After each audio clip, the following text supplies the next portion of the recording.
Good afternoon. Welcome to the CERIAS Security Seminar at Purdue University. It's my pleasure to introduce today's speaker, Xeno Kovah. Xeno is a senior information security engineer at the MITRE Corporation, and he received his master's degree from CMU in 2007. And Xeno has been doing research on Rootkits, and that's what he's going to talk about today. Thank you. Hi. So, trying to provide hopefully a little bit entertaining presentation today. First thing, my slides are going to be available afterwards, and I generally license my stuff as open source, so you can copy them and reuse them if you see fit, although most of the stuff in here is just copied from other people's slides, so you won't necessarily have any reason to copy anything I have. Because this presentation was actually made on my own time, I'm just delivering it on MITRE's time. We have a standard disclaimer, which is good, saying that MITRE is not, all of the opinions and stuff I'm going to give you today are my own opinions. They're not to be construed as MITRE's opinions, and that's good because I'm going to start out with one hypothesis and one opinion. Could you raise your voice a little bit? Talk a little louder? Sure. I can move this closer. So, the hypothesis here, and the reason why I say that rootkits are lame, is I believe that rootkits are fundamentally fairly easy to detect when you actually, study their techniques that they use and you dig into what things people actually use in the wild. And so, while rootkits may actually be fairly easy to detect, the problem here is that it doesn't actually matter if they're easy to detect if we don't have good tools out there to help real users detect them on their systems. So in particular, my bias here is going to be real corporate users. The problem is actually a bit more difficult when we talk about home users. So when you go to have to help out your mom or your grandma or something like that, and they say, we think we have some malware, dealing with that situation is actually much harder than dealing in enterprises. And I'm more concerned with enterprises because we have many machines and there's a lot more valuable information on them that needs to be protected. So just so that we have agreement upon terms here, we have to talk about what a rootkit is for purposes of this talk. There can be lots of definitions for what a rootkit is. It's a very overused term. You'll see everything from ATM rootkits at the most recent Black Hat to Java rootkits to your just traditional user mode, kernel mode, OS rootkits, database rootkits, etc. So the key thing to know is that rootkits are attacker tools. It's a type of malware, and it's not actually how an attacker gets root or breaks into a system. For purposes of this talk, when we say rootkit, we mean the software which someone brings along after the fact when they've compromised a system to hide their presence on the system. So if you go and look out there over the history of rootkits, you'll see varying definitions. Back at the beginning, they were actually kits of tools. They weren't just one thing. But to the point where they've specialized and evolved today, we really just consider it whatever specific malware is being used to hide the rootkit. To hide the attacker's presence on the system. So I'm going to organize this talk around what's called the stealth malware taxonomy. It was put out by Joanna Rakowska, a rootkit researcher, around 2006. So it's a little old, actually. Rootkit stuff has been developing over the last few years, so I updated a little bit, but the key point here is that she categorizes stealth malware in general, not just, so to get away from the notion of having to find what a rootkit is or isn't, she defines stealth malware. So that means you can have malware which is trying to hide from someone, but you wouldn't necessarily consider it a rootkit according to traditional definitions. And so type 0 has to do with malware which is using legitimate system features to hide. So, I'll go into some examples of each of these types a little later. But so type 0, it's not actually changing anything in the system. It's just using whatever capabilities have been built into the system, and it's basically abusing them for malicious intent. So, any capability built in the system, it can be used maliciously or not. And so stealth malware type 0 is abusing legitimate functionality. Type 1 has to do with modifying things which should be static. So sometimes in order to achieve an attacker's goal, they're going to have something which shouldn't actually be changing, which when they change it, that helps enable their hiding on the system. So we'll go into examples of that as well later. Type 2 so the problem with type 1, as you'll see, is when an attacker is changing something static, a defender can come along and say that shouldn't be changing, and then they can, detect that someone's changed it. So type 2 has to do with the evolution of malware more towards taking things which are naturally dynamically changing and modifying those as well, because things that are naturally changing are much harder for a defender to come along and say that shouldn't change, because it should change. So that's an evolution. And type 3, when she first proposed this taxonomy, she was saying it was things outside of the operating system, and specifically she was thinking of her recently developed virtualization rootkit, so where you're having a malicious hypervisor virtualizing an OS. There's theoretically, according to her, there was no way that anyone in the OS could detect this thing which is outside, right? That's why we have things like virtual machines. When you use VMware, you assume the malware can't get out, right? There's this virtualization separation. So under that notion, type 3 are things which exist outside of the operating system. It can be hypervisor, but nowadays with advances in proposals for rootkits, we'd say it can be anything from a hypervisor to an external malicious network card to some various more advanced things we'll talk about later. So we're going to kind of organize around these concepts. So example of type 0 malware, we said these are the things which just abuse legitimate capabilities on the system. These can be things like spyware, trojans, or bots. You can think of something like a DDoS bot.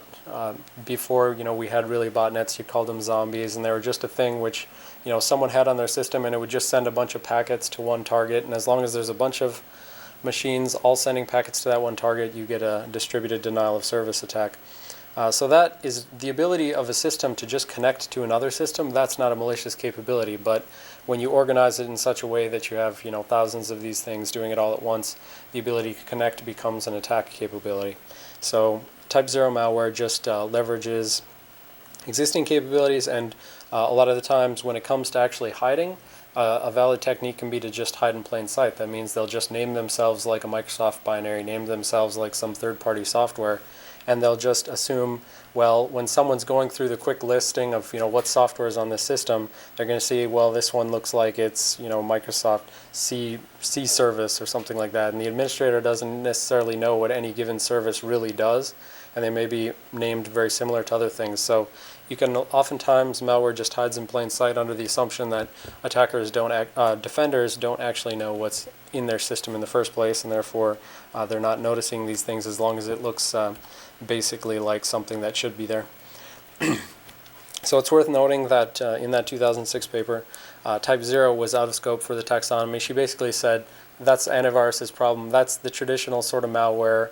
They're already dealing with that as your traditional security products deal with this type 0 malware. But just to list, the basics of the approaches that a defender may take in order to find type 0 things.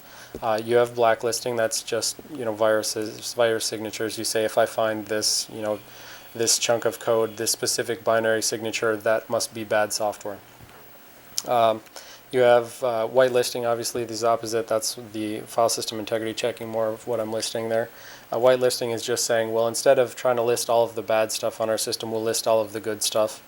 And there's a classic thing from Purdue, Tripwire, which is a very old file system integrity checker, which just says, administrators need to go look at what files exist on their system, and if someone changes those, and if it wasn't, due to an update, for instance, that they did patches, then that's potentially malicious. So that's another way that you can detect when type 0 malware has gotten onto a system. And then there's other things trying to do behavioral analysis. And this is sort of a very heuristic-based kind of thing, so I'm not going to really go into it, but, well, I won't go into it, as I just said. So the question is, why is type 0 malware going undetected right now? So the fact is that, malware infections are pervasive throughout, home users, enterprise users, systems. And so my opinion here, the reason why type 0 stuff is going undetected is because companies have overly invested in blacklisting technologies called like antivirus things. It's a trite but true thing that people say, antivirus is useless. And some people want to just get rid of all antivirus, but that's not necessarily a good thing either, because then you expose yourself to all the back catalog of malware. But the fact is that malware is extremely polymorphic nowadays, thanks to packers and things like that, where you don't have to build the polymorphism yourself. You just have a generic application. You feed it another application. It adds some randomizing wrapper, which subsequently means that antivirus signatures become much harder to generate for that malware. And then another important thing is the whitelisting approach, which had been proposed long ago. Like I said, Tripwire is fairly old, and they've got their own company as well. But I feel like one reason why whitelisting technology is not widely used is because the operators within companies and places like that, the whitelisting technology requires some knowledge about what is on the system right now, and it requires keeping track of all the updates that take place. Every time Firefox pushes out a new thing, your operators have to know that new software is legitimately being deployed to end systems. And so whereas something like blacklisting can be one size fits all, it's the antivirus's problem, they give me signatures, I run them. Whitelisting puts more onus on the administrators to know what's on their systems. It's not a one-size-fits-all thing. It's you have to know more about your environment. You have to exert more work in order to understand the baseline of what should or shouldn't be there. And so I believe that's what's traditionally been behind the poor adoption of whitelisting type things. And but I think that's going to start changing due to this polymorphism that I've mentioned. So some examples of type 1 malware. So going back again, we said type 1 is malware which changes something on the system which, for all intents and purposes, should never actually legitimately change. It's causing an integrity compromise. So here's an example from a Black Hat Rootkit presentation. This is describing what's called an import address table hook. Over here on this side, you can just pretend this is any binary. It could be Windows, could be Linux, but all binary formats have some mechanism by which they import functions from external libraries in order to call that function. So if you're going to call printf in your function, you're importing it from some other library, some standard C library, wherever. How those are actually represented internal to the binary is this little, whatever it is, blue thing right here. We're going to call that the import address table. It's basically a table which says, here's the address of printf, here's the address of open file, etc. So it's a list of function pointers which point to these functions in external code. So whereas normally this function pointer should point at this some DLL, which has some code that you're trying to call, when a rootkit installs an import address table hook, they go to the import address table, they change the function pointer to point to the rootkit code. And this is sort of a traditional way in order to redirect control flow within a program. So the attacker gains control of the program when the program would have normally called something like printf. It goes to the attacker. Well, a better example is, think of something like a function trying to open a file. So if this import address table would have normally pointed to open file over here, by an attacker grabbing control at that point, they can say, well, my version of open file first checks, are you trying to open files that begin with _Xeno or something like that? If that's my thing, that I have a rootkit and I want to hide all the files called _Xeno, whatever, then my version of open file is going to check for that first. And so I'm redirecting control to me. I'm saying, check whether this is my thing.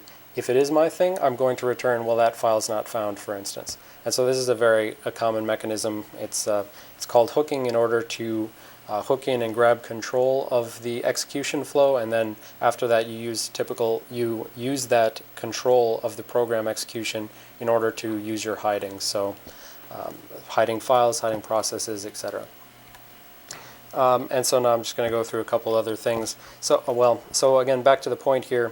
The reason why we would consider this a type 1 malware technique is because this import address table should not actually ever change after it's set up once. It's set up once when a program gets loaded into memory, gets filled in by the dynamic linker, and then after that it should never ever change again. And if it changes, that's bad. And so we can detect this type of thing by saying, well, you're not actually pointing at the open file, the real legitimate open file function that we know about. And so there's just a lot of variations on this common technique. So here, this is an inline hook. So you can ignore all of this right now. The point here is, if this table right here would have pointed to some function ntcreate file, for instance, if you would point to that function, then what an attacker will do, instead of putting, well, I'll talk about that next. What an attacker can do is just insert, for instance, a jump instruction. That jump instruction right here at the very beginning of the function will redirect to the attacker's code. And then again, they do that thing like, if you're creating a file, but you're trying to create a file in a folder that I control, my folder is _Xeno and you can't create a file in there, only I can, then it takes control of the program at this point. It jumps to the rootkit code, and then it does some checks, and when it's done, it jumps back to the original code. So this is an inline hook where you just literally change the instructions in line. But again, the code in this kernel or module right here, the code there should never actually be changing. This code is typically marked as read-only and executable, not writable. But attackers don't actually have to pay attention to those privileges. They just put their code in anyways and take control. And the exact equivalent right here of the inline address table hook is if in this table has a bunch of function pointers, and again the attacker can just go into there, change the function pointer to point to the attacker's code.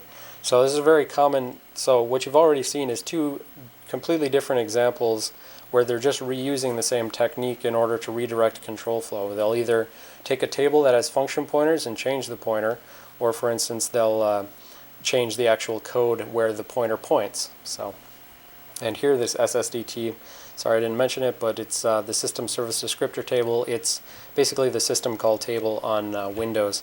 The system call table is the means by which user code talks to kernel code in order to do something for it. So user code can't actually talk to devices, can't talk to the hard drive, can't talk to the network card. It has to talk to the kernel, who's going to talk to the physical devices. So on Windows or Linux or Mac or anything else, you have these standard operating system conventions whereby user space will call to kernel space and kernel space will do something, and they'll typically, the calling to kernel space will involve some table of functions which point somewhere in kernel space.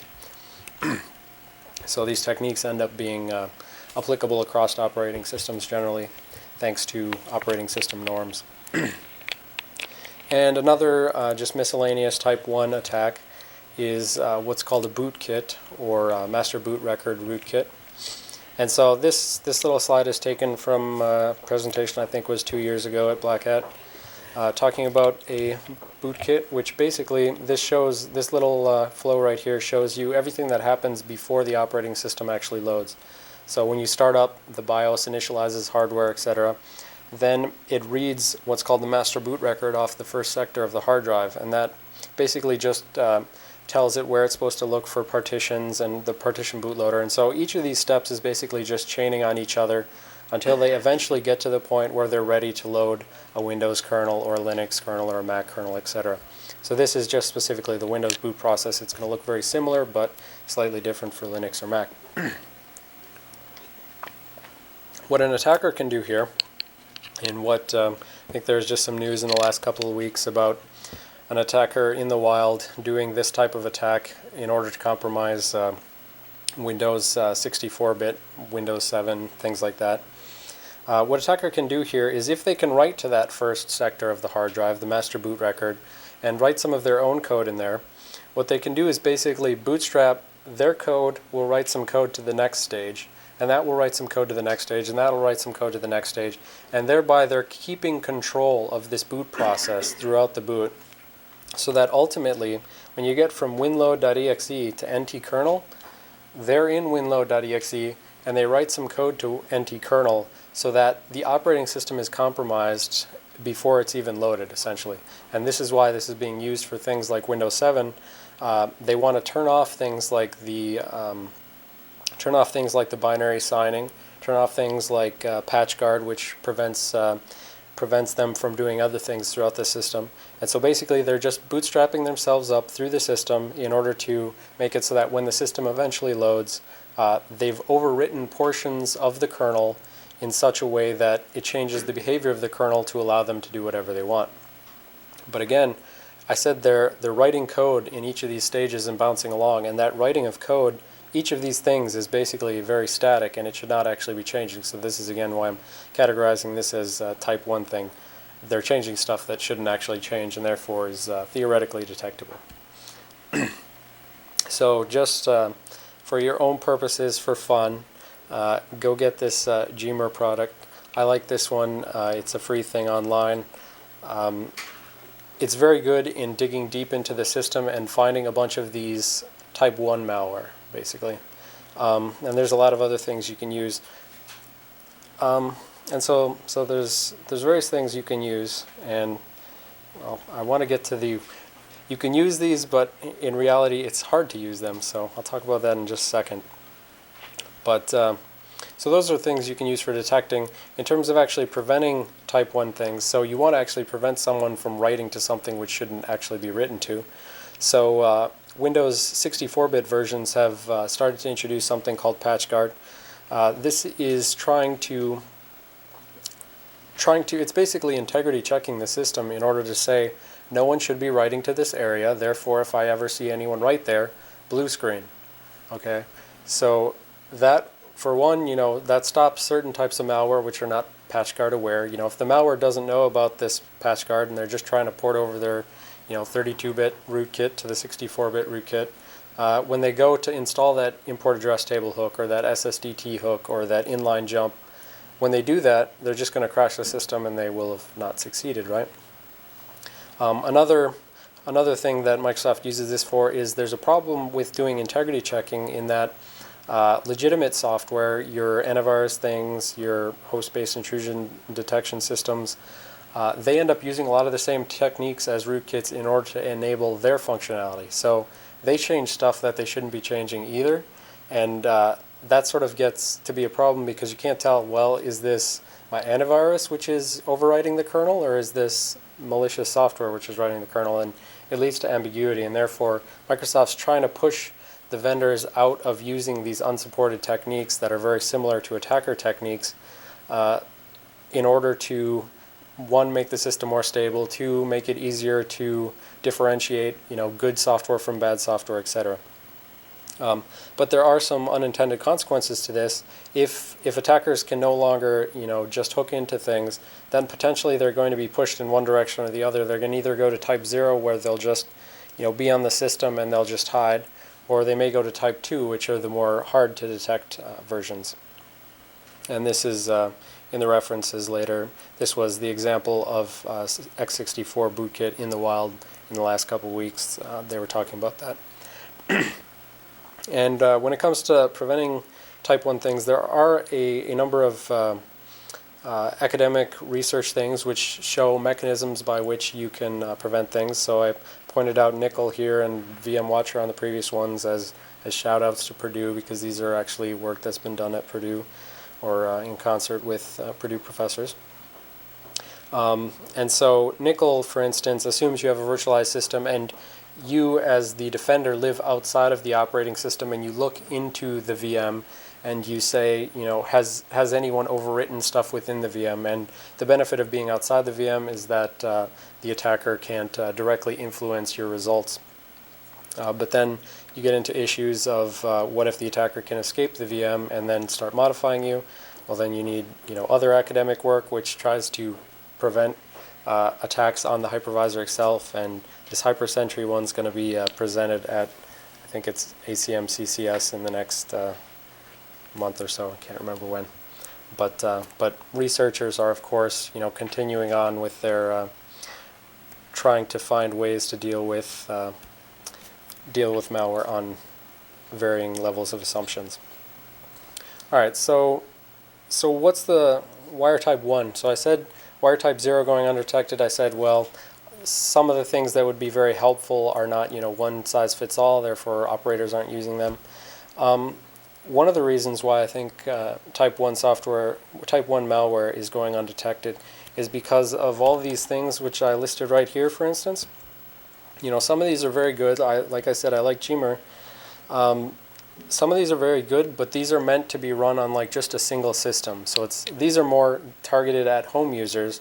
But you could say they were targeted at home users if they weren't so difficult to understand the results, because home users aren't going to understand operating system internals in order to, oh, well, that's an IAT hook. Well, I'm infected. Home users aren't going to understand that. So these are sort of more targeted at experts who can then run them on a single system. And that's not useful to me if I want to detect rootkits throughout my systems. Then I have to find some means by which to run these single system applications throughout my enterprise. And then, as I said, there's the problem of needing deep system knowledge in order to interpret results, and the lack of this knowledge by some administrators. Definitely, it's the kind of thing where, if you've had a really good OS class, oh, okay, well, this all makes sense, but your average system administrator is not going to have that deep understanding. All right. So talking a little bit about type 2 malware.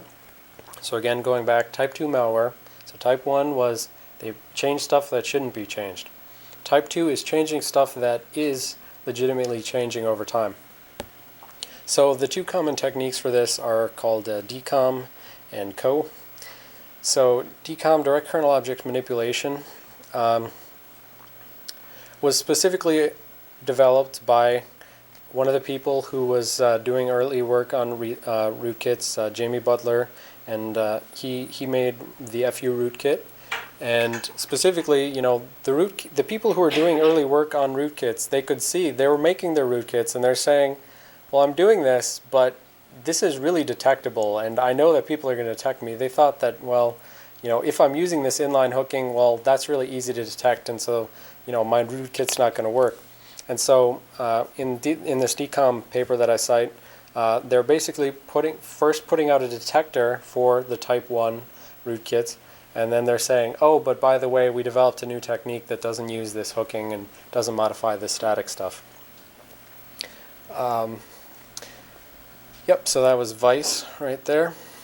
And the other technique is kernel object hooking, and this is, it's sort of a generalization. The inline hooking that I sort of showed before, we'll just talk specifically about the case of that import address table. There was a list of a bunch of function pointers that are pointing to specific functions that perform specific actions. Kernel object hooking is sort of a generalization of this in the sense that in the kernel there can potentially be a bunch of objects which are dynamically allocated. So the code is just running along and it decides, oh, well, I need to send some new event from this chunk of software over to that chunk of software. I need to tell that chunk of software to call this function. So I'm going to create a structure, I'm going to stick a function pointer in it, I'm going to pass it over there, and that guy's going to pull it off the end of some queue, and he's going to go to call that function. So that would be a crude description of what you might call using callback functions. And callback functions are used pervasively throughout operating systems just for efficiency reasons. You don't want to necessarily just keep polling on something, keep asking, did you do this, did you do this? You just send it an object and tell it do this at some point whenever you get it. So potentially there are lots of data structures flying around in dynamically allocated memory throughout the Windows kernel or Linux kernel. And these have function pointers in them. And therefore, if an attacker can, knows that these objects have these function pointers and it's relevant to me, the attacker can just go ahead and replace those function pointers with their own so that that original function is not called before the attacker gets their chance to intercept it and say, well, let me check if you're trying to open my file, and if so, don't let you. So digging into those a little more, this is sort of the canonical example of DCOM. It's from that paper on Vice. So this is just sort of how Windows organizes its metadata about processes within the kernel. So the kernel has to juggle all the processes. And it has some data structures, and specifically there's these eProcess structures. And you can see down here at the bottom, they have a linked list which helps them find each other. You know, everything in this linked list, those are considered all the processes that are loaded right now. So what a DCOM attack would do is, if you want to actually hide your process from something like Task Manager, so you hit Control-Alt-Delete on Windows, you go to Task Manager, this attack is specifically trying to hide a process so that it doesn't show up in Task Manager. And what it does is it just takes that linked list and it modifies it to jump over this central eProcess that they're assuming we want to hide here. So they're saying, you know, the forward link of this one points to that guy and the backward link of that one points to this guy. And so now you may ask yourself, well, if you take a process out of the kernel's running process list, why does it still work? Why does it run? Why, you know, how does the kernel know about it? Well, the reason is because the kernel can actually potentially keep multiple lists with different information for different subsystems. And so this list right here is not actually the one which the kernel scheduler uses to decide who's going to run at any given time. This is just a different list which is used by things like Task Manager, you know, so other things can know about what processes are loaded. So removing something from this list makes it disappear from Task Manager, but it's still in the scheduler list, and therefore it's still going to run, and the attacker's code will still be running. So this is the canonical example, taking some linked list, removing some object from it, under the assumption that there's some other list somewhere else that actually does the thing you care about. So there's a similar attack on hiding, you know, loaded kernel modules. They all are in a linked list, and if you just remove the one thing, the kernel module is still in memory running, but it's not being shown up. And unfortunately, I don't have anything better to show you in terms of kernel object hooking other than these types of structures that I was talking about before. So, and even this one is not necessarily a great candidate for kernel object hooking, but it was the one that was used in the paper by the guy who talked about it first, so putting this out there. This is a DPC, a kernel DPC, deferred procedure call. So it's saying, like, at some point later, I want to call this function, this procedure, right? So I'm deferring it, I'll do it later. Create this structure, take this PK deferred routine, that's a function pointer. So basically, whatever address is right there, you're going to create this structure, you're going to fill in an address for some function, you know, open file, printf, whatever you want it to be. Fill in an address there, create the structure, put it on this list of KDPCs, and then later on the kernel is pulling things off of this list and it's executing whatever address happens to be in this deferred routine thing. So these are used, for instance, like when an interrupt occurs, you get a network packet. The network packet handler, you know, stops other interrupts for a while. So a network packet causes an interrupt on the CPU. It says, you know, okay, stop all the interrupts for a second. I got to process this. What it does is it just creates a KDPC, puts it on the list, and says, okay, well, guy who handles packets, you know, take the function which handles packets, throw that in there, and say, okay, well, I got a packet, so handle it later, and then it lets the CPU go and continues execution. So there's a litany of various structures throughout the Windows kernel where one could potentially overwrite function pointers in order to for the attacker to get control before some function gets called. All right. So on the issue of DCOM, that was that attack I showed, for instance, hiding processes from Task Manager, hiding loaded modules, etc. There's actually a lot of things, you know, I said this is something which is normally changing, this process list, you add and you remove processes, right? So that linked list itself is always going to be changing, you know, up and down, adding and removing.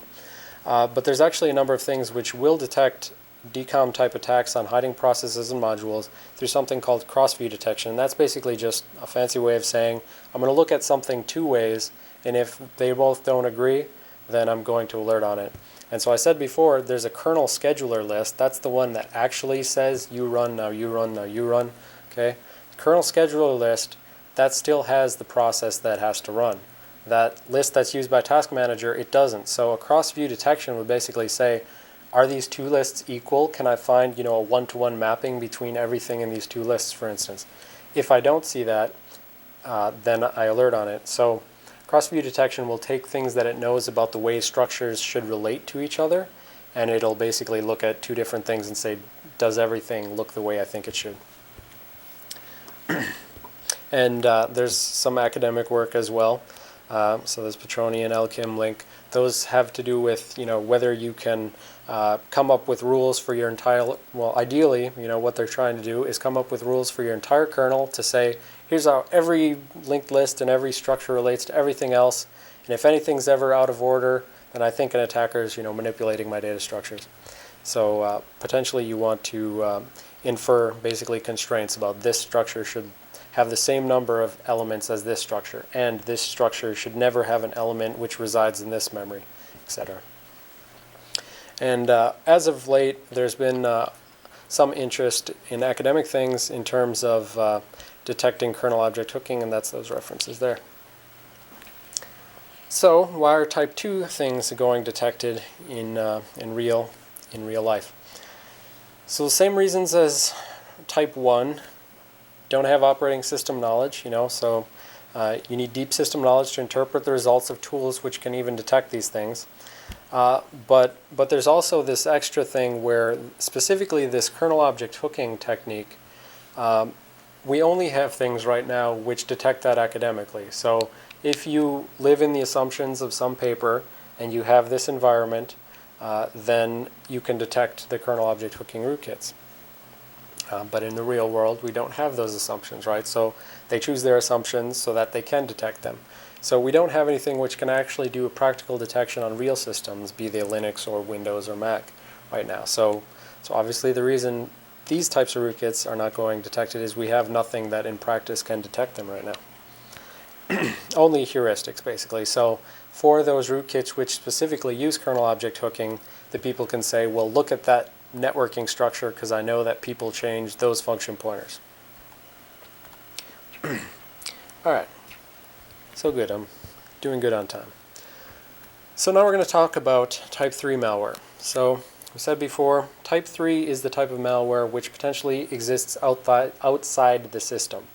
So the system here means the operating system. And so I said originally this referred to virtualization-based rootkits, and these are what are sometimes called ring -1 things. If you know operating systems, you have ring 3 in Intel systems is user space, ring 0, so 3 is unprivileged, ring 0, lower number, is more privileged, ring 0 is the kernel, right? So unprivileged, kernel. Now ring -1 means I'm potentially going lower in the system and I'm more privileged. So a hypervisor is more privileged than the guest operating system, right? So the hypervisor gets to decide, well, this operating system gets to run now and that operating system runs next. So ring -1 rootkits refers to using the hardware support for virtualization which is baked into newer chips from Intel and AMD. You use that support to, the hardware specifically has an easy way to create a hypervisor to virtualize a operating system. And so the rootkits basically just decide, I'm going to start up a hypervisor, I'm going to virtualize your operating system. So we'll talk about that next. Ring -2 then got sort of popular in the last couple years. This has to do with a specific processor mode of Intel chips called system management mode. So this was kind of ignored for a while until a guy said, oh, hey, I can use this to break into, I can break through the kernel protections of OpenBSD, which is, a very secure operating system. So system management mode is a mechanism in Intel chips which actually turns out to have more privileges than even hardware-based virtualization, only because when code runs in system management mode, runs in SMM, it can access all RAM throughout the system. And the reason why that's important is because your hypervisor lives in RAM somewhere, right? So if you're running VMware, somewhere there's VMware code, right? So if I'm an attacker and I live in SMM and I can access everyone's RAM everywhere, that means I can access the hypervisor. I can attack VMware.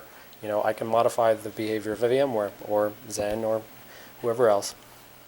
Right, so these got popular. I'll talk about that a little bit more. And ring -3, this term got coined for one very specific thing. I think it was last year, not this summer, but the previous summer, where Joanna Rakowska in the Invisible Things Lab were specifically attacking a new technology called Intel AMT, Active Management Technology. This is something on the system which is meant to help administrators. Basically, it can access systems even when they're off, essentially. So for all intents and purposes, your computer is off, your CPU is shut down, your operating system is shut down. This AMT has this other chip which is over there off to the side. It is still listening on the network. It still is taking power, and it can still wake up your machine, and it can still allow administrators to boot your machine so that it can take patches or things like that. But more generically, there's a variety of things which I'd call all ring -3. It's basically anything which exists outside of the CPU. So all this ring -1, ring -2, 0, 3, those all are something that's running on your actual regular Intel x86 CPU. Ring -3 is anything else that can be elsewhere. So this AMT thing, that's not an x86 CPU. It's a different chip on your motherboard. BIOS is again another chip. And you can have peripherals, like I said before, you can have malicious, peripherals stuck in the thing, which end up using DMA, direct memory access, to access all of RAM, but they're not running in the CPU. So, talking a little bit more about that. So this is Blue Pill. This is by Invisible Things Labs, and so this was specifically the ring -1 hypervisor. There's a couple other ones out there, but this was the first one presented. And so what she did was she said, if I have AMD support for virtualization and I have malware, then what my malware can do is, the operating system right here, this dotted line, the operating system is running along as normal. I've got a regular Windows box booted normally. Now we call Blue Pill the malicious software. It's basically going to bootstrap to this point where it has this VM control block. This is basically the data structure that this hardware support for virtualization needs in order to manage VMs. So basically what it's doing is it's bootstrapping to the point where it's going to call this VM run. It's basically going to be setting up the hypervisor, which is going to be in charge of the virtualized system. And then one part of it goes ahead and returns this return right there. And what that return does is it says, okay, operating system, you can resume. So right, the operating system was running here, but then we called Blue Pill. Blue Pill is doing something, right? It sets up a hypervisor, and then it says operating system, you resume. But that operating system has now resumed within a VM. So, it's not going to be visible. It's not going to have a nice VMware interface to it. Okay, the operating system is just virtualized, and it's not going to know the difference. Because the whole point of virtualization is that you're supposed to make it transparent to the operating system, right? And so you can think of this as being, you have just a regular Windows system, you're running along, Blue Pill gets installed, and now your Windows system, Blue Pill can potentially intercept, any instructions it wants, etc. And again, the usefulness for intercepting things from a rootkit or a stealth malware's perspective, if they can intercept stuff, they can check parameters, etc., and say, are you looking for my stuff? If you're looking for my stuff, it's not here. Sorry, not found. Right? And that's what enables the hiding. So that's Blue Pill. I like this picture because it reminds me of a tripod or some sort of alien. But this is actually just a state diagram from AMD's architecture manual. And all I'm really trying to say here, to quickly run you through it, is there's a couple different states. We're going to talk about system management mode. This is what the point of this is, system management mode. When you reboot your computer, you go into what's called real mode. That's this right here. All right, so reset line, real mode. DOS and old operating systems, they ran in real mode. You don't have things like kernel user space separation in real mode.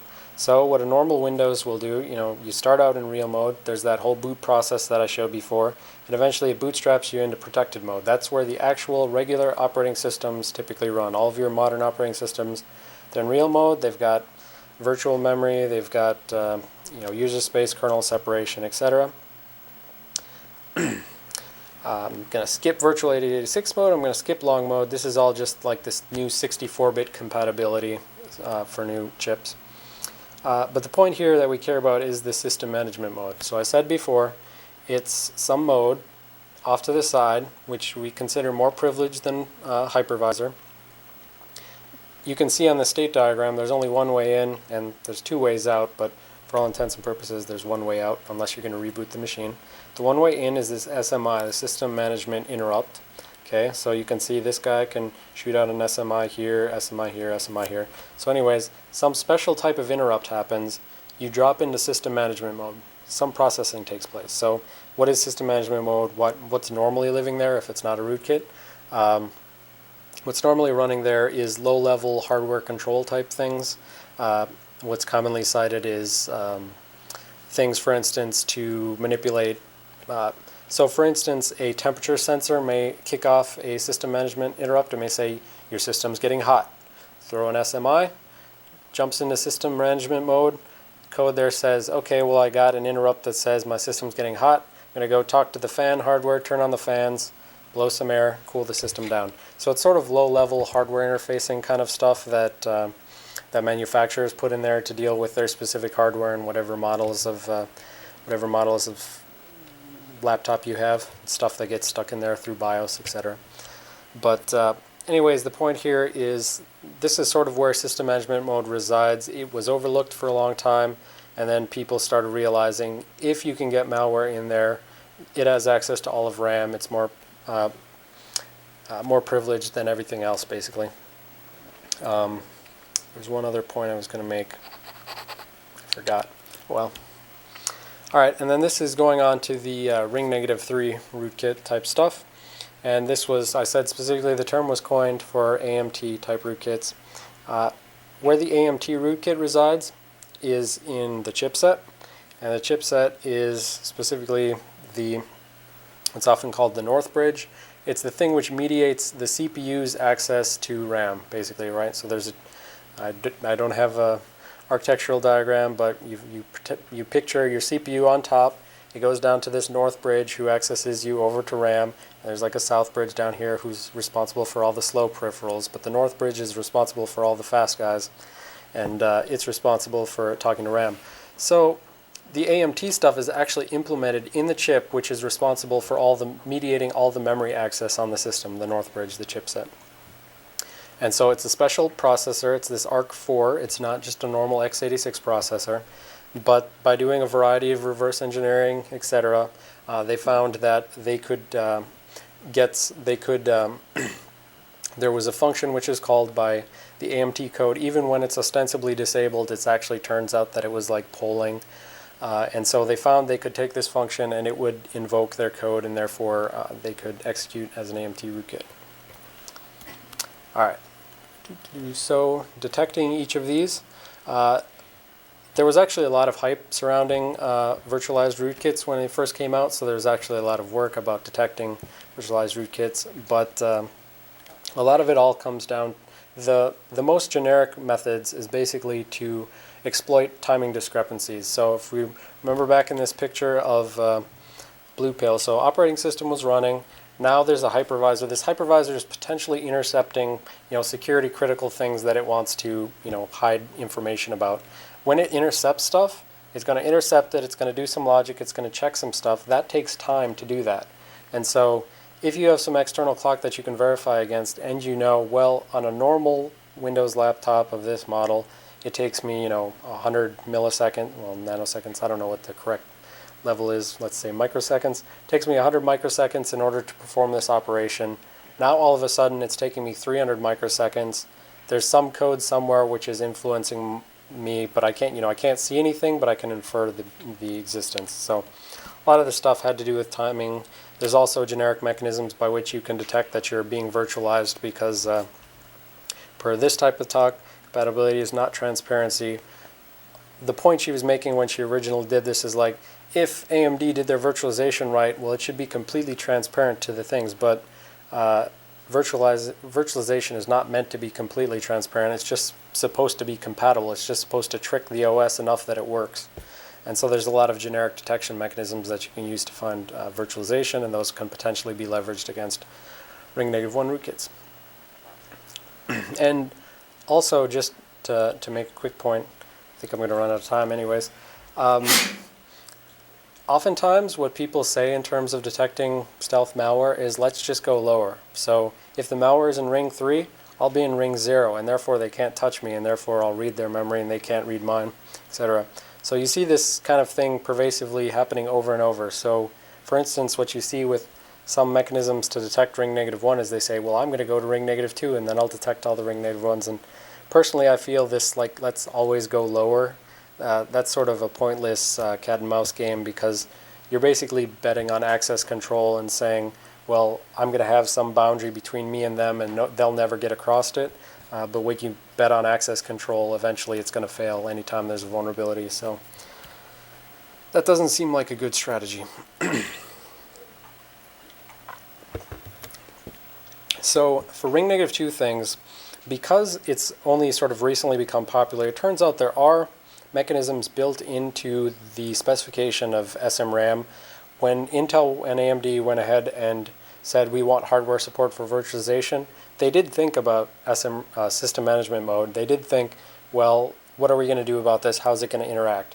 So they have specified how it's supposed to work and how you can potentially virtualize the SMM as well, and so you can put it in a box as well so that it can't access all of memory.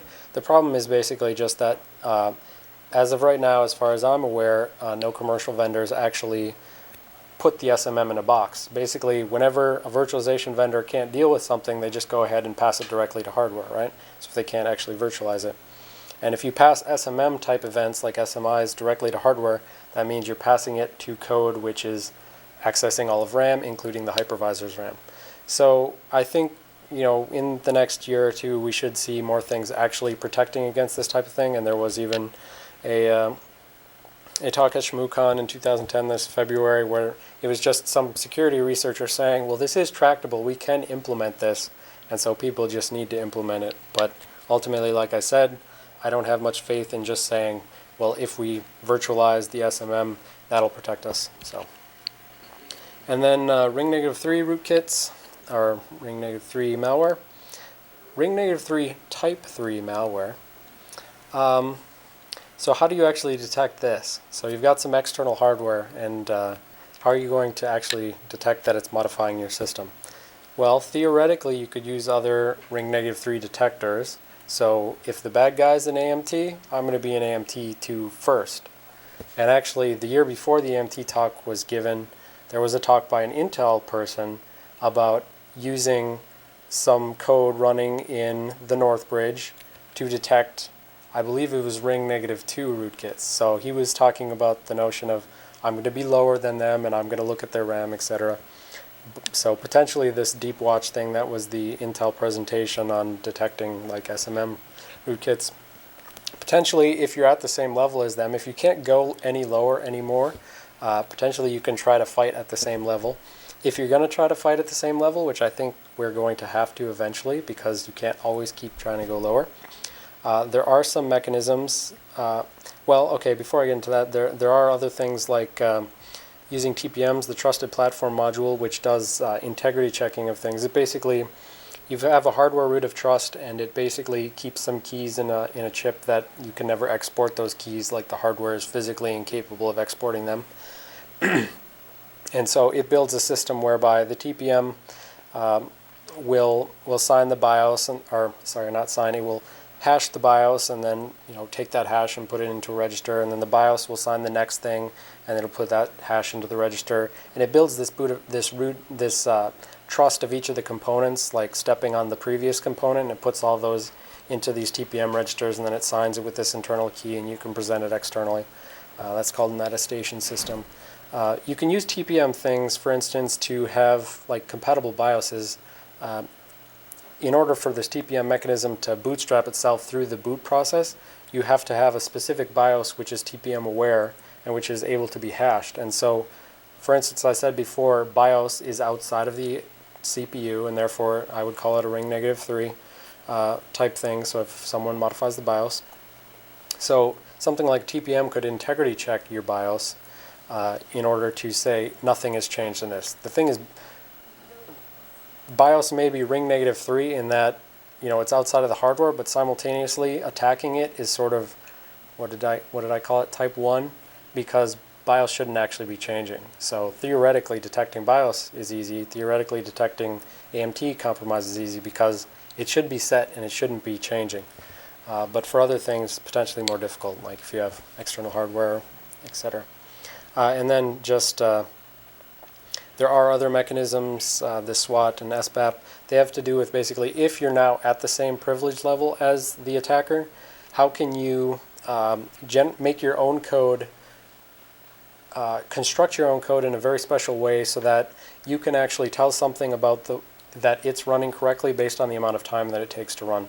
So basically builds it, it reads its own memory, it sends back a checksum of its own memory, and for a given chunk of hardware running at a given speed, self-attestation mechanisms should always run a deterministic amount of time. So if they're not running in the amount of time that you expect, that potentially means an attacker has compromised them and has made them forge the checksum, but they can't forge this side channel if it's constructed, this timing side channel, if it's constructed appropriately. So, why are type 3 going undetected? It's sort of a catch-22. They're so low level and there's so little knowledge of systems at that level that, for one thing, you're not hearing anything about, the BIOS other than, anyone who presents stuff at conferences. You're not hearing about, BIOS rootkits in the wild. You're not hearing about any things. And, for instance, if the government finds it, they'll never tell you about it because, that's secret and we can't tell anyone about that. So don't hear about them in the wild, so it must not be much of a problem, right? So let's not look for it. And if we don't look for it, then we're not going to find them in the wild, and therefore it's not a problem. So it's a catch-22. It's circular reasoning. Even if we want to do it, right? So I gave way back in, type 0. Type 0 is very easy. Go buy antivirus. Type 1, got some good tools. You just have to understand what they're saying. When we get to type 3, we don't even have tools, really. I mean, some researchers in their own work, they've done something, but that isn't useful to anyone else other than them. So that's a big problem. And just the fact that the level of effort that would be required to develop things for specific hardware outside of the CPU is very high, and therefore they're potentially going to, if anyone goes to the trouble of making a ring -3 rootkit, it's going to be for one specific person that they're trying to attack. They can't, spread it across everyone everywhere because it's going to be very hardware specific. So when attacks are very targeted, it's very hard to find out about them. All right, so got 3 minutes, final thoughts, 3 slides. So my point here, what I was trying to kind of convey, is that rootkits are not the uber elite pinnacle of malware. So, I showed you those things about most of the rootkits that are actually in the wild. They're those type 0, 1, and 2 types of malware, and I said there are detectors for all those, and you can go download them now and run them. And you can, if you have a good operating systems class, you can understand all of how these things work, because a lot of them are written by people who understand operating systems in depth, and they just say, well, I can attack that. So, like I said before, there's some of those good tools for point solutions, right? So if I want to detect on one machine, I can do that. When I want to protect my entire company, can't do that right now, and so I think there needs to be a lot more work into trying to take these known techniques for detecting things and make it into a usable tool that enterprise class users can use. And after we fix the enterprise, then maybe we can find something that mom and dad can use. Again, reiterating, the lack of deep system knowledge is going to be a problem, because it's all good and well to have a detector and you can say alert, IAT hook, but alerts have to mean something to people looking at alerts, right? And so you have to have the background knowledge to understand what does it actually mean when a given alert goes off. And right now, a big problem is not enough knowledge being spread about what it means for these alerts. A lot of the times, like I said, things can use type 0 things, not even hide, just get on the system, make yourself look like a normal system binary, and that's good enough. No one's going to find it. But there are some high-profile things which have used rootkits, so it's kind of a back and forth. Do attackers even really need to use rootkits? Because you can just hide and assume, try to look like a normal thing. But some advanced attackers have seemed to be using rootkits. And so the big point I want to convey here is, whether you're doing research here or when you eventually get jobs and do research there, or you're just working at a job and you're not doing research, you're just in charge of protecting things. There's a big problem with you can have academic techniques, you can have practical techniques for application to one system, but if you don't have techniques which are widely which are usable in real-world software that real administrators can use throughout systems, then for all intents and purposes, rootkits are not possible to detect. So they may be technically possible. You can write a lot of research papers saying, I can detect this, this, this, and this rootkit class. But if defenders can't actually take some software, run it on their systems, run it across all of their systems, it doesn't matter whether you actually can detect it in theory. So that's all, and lots of references. I think I'm like 15 seconds over, so you can ask questions if you have time. I'm not sure. So.